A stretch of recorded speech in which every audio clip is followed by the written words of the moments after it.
चलिए, आज रामपुर गांव के एक किसान रामदीन की कहानी सुनते हैं। रामदीन एक बहुत ही सीधा साधा इंसान था, लेकिन उसकी दुनिया मानो दो हिस्सों में बंटी हुई थी। एक तरफ था दिन का सुकून और दूसरी तरफ रात का संघर्ष। आइए देखते हैं कि आखिर उसकी ये दो दुनियाएं थी कैसी। कहानी का जो मेन कॉन्फ्लिक्ट है वो यहीं से शुरू होता है।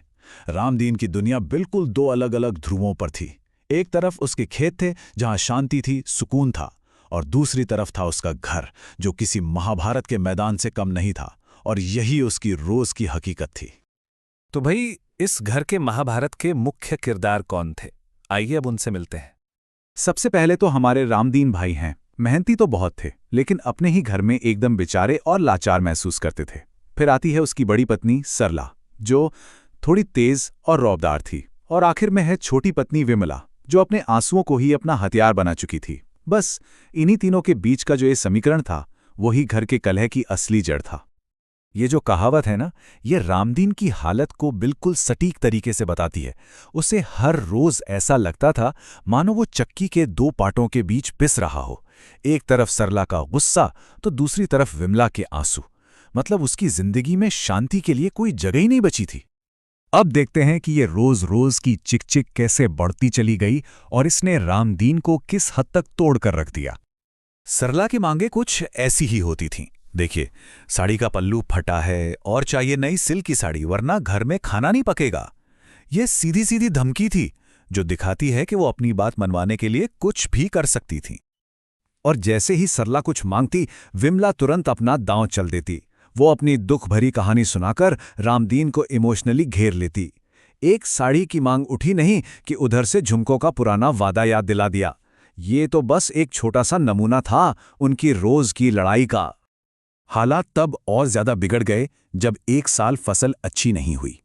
रामदीन पहले से ही पैसों की तंगी से जूझ रहा था और ठीक उसी वक्त गांव में मेला भी आ गया। बस यहीं से मामला एकदम चरम पर पहुंचने वाला था।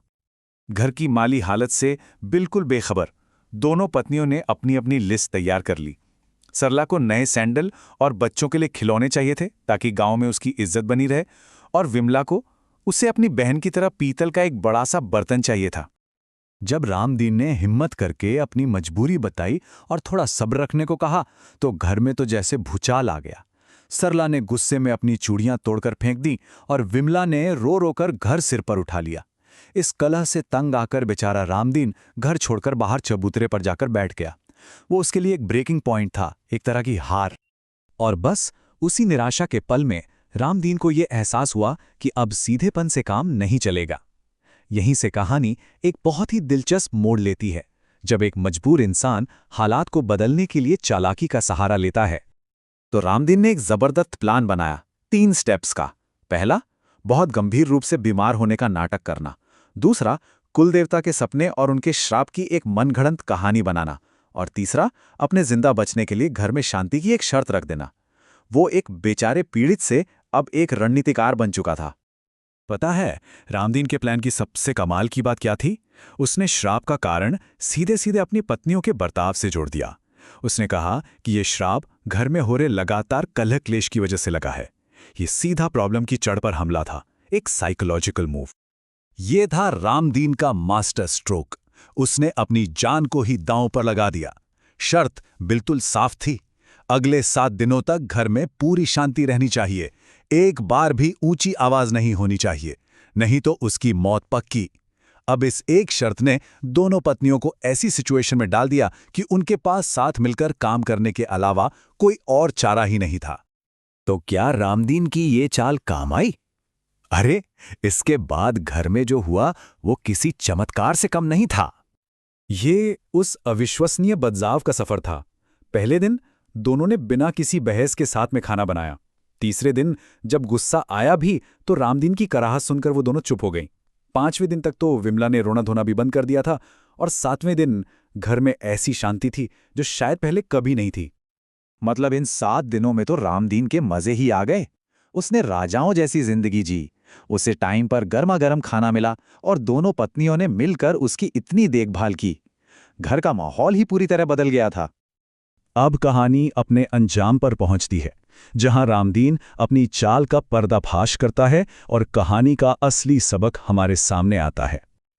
8वें दिन जैसे ही शांति की शर्त पूरी हुई, रामदीन चमत्कारिक ढंग से ठीक हो गया और बिस्तर से उठ खड़ा हुआ। अब वक्त था असली सच बताने का। ये वो लाइन है जिसमें पूरी कहानी का सार छुपा है। रामदीन ने अपनी पत्नियों को साफ साफ समझाया कि कोई श्राप नहीं था, कोई कुलदेवता नाराज नहीं थे। उसकी असली बीमारी तो उन दोनों के बीच के रोज की लड़ाई थी, जो उसे अंदर ही अंदर खाए जा रही थी। तो असली बीमारी क्या थी? ये थी आपसी जलन और लड़ाई झगड़ा, जिसने घर की पूरी शांति छीन ली थी। रामदीन ने उन्हें यह एहसास दिलाया कि समस्या बाहर कहीं नहीं, बल्कि उनके अपने अंदर ही थी। और इस एक घटना ने रामदीन को हमेशा के लिए बदल दिया। वो अब मेहनती और बेचारा किसान नहीं रहा, अब वो सिर्फ मेहनती था। ऐसा नहीं कि घर में झगड़े पूरी तरह खत्म हो गए, लेकिन अब वो उनका शिकार नहीं था। उसने सिचुएशन पर अपना कंट्रोल पा लिया था। और आखिर में ये कहानी हमें इस एक सवाल के साथ छोड़ जाती है। रामदीन ने अपने घर में शांति लाने के लिए एक धोखे का, एक चाल का सहारा लिया। तो सवाल ये उठता है कि क्या किसी बड़े अच्छे काम के लिए थोड़ी बहुत चालाकी करना जरूरी हो जाता है? इस पे सोचिएगा जरूर।